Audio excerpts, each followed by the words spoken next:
आप सल्लल्लाहु अलैहि वसल्लम जब फतूहात हुई तो फरमाया अगर कोई मुसलमान इंतकाल कर जाए और मकरूज हो, कर्ज का मामला बहुत सख्त है। हदीस शरीफ में आता है, आप सल्लल्लाहु अलैहि वसल्लम का इरशाद है, जिसने दूसरे का कर्ज देना है उसको जन्नत में दाखिल होने से रोक दिया जाएगा, रोक दिया जाएगा।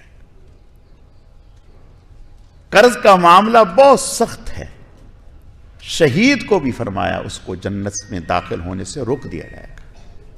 कर्ज की अदायगी बहुत जरूरी है।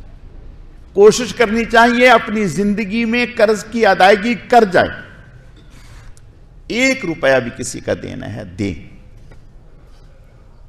आप सल्लल्लाहु अलैहि वसल्लम इस मामले में सहाबा इकराम रिज़वानुल्लाहि अलैहिम अजमाइन की तालीम के लिए तंबीह फरमाते। एक नमाज जनाजा आपके सामने लाई गई। आपने फरमाया इसके जिम्मे किसी का कर्ज तो नहीं? लोगों ने कहा जी इसने तो खासा कर्ज देना है, कर्ज है इसके जिम्मे। फरमाया इसने विरासत में कुछ ऐसा छोड़ा है जिससे कर्ज दिया जा सके, लोगों का कर्ज उतर जाए। या रसूलल्लाह कुछ भी नहीं, कुछ भी नहीं।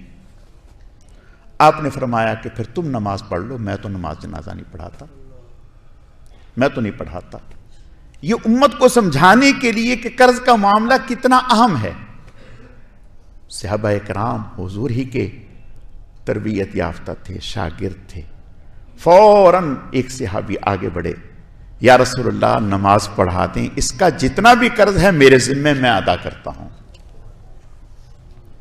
इसका जितना भी कर्ज है या रसूलल्लाह मेरे जिम्मे मैं अदा करता हूं। या रसूलल्लाह सल्लल्लाहु अलैहि वसल्लम आप इसे नमाज से महरूम ना फरमाएं, नमाज जनाजा पढ़ा दें। आप सल्लल्लाहु अलैहि वसल्लम फरमाए सफे में जाओ। आपने नमाज पढ़ा दी। तो मैं अर्ज ये करना चाहता हूं, आपने इरशाद फरमाया दीन खैर खाही, हर एक की खैर खाही, हर एक की खैर खाही। आप सल्लल्लाहु अलैहि वसल्लम तो रहमतुल लिल आलमीन थे। आपका अकस, आपका फैजान आपके शागिर्दों में, आपके तरबियत याफ्ता लोगों में आया।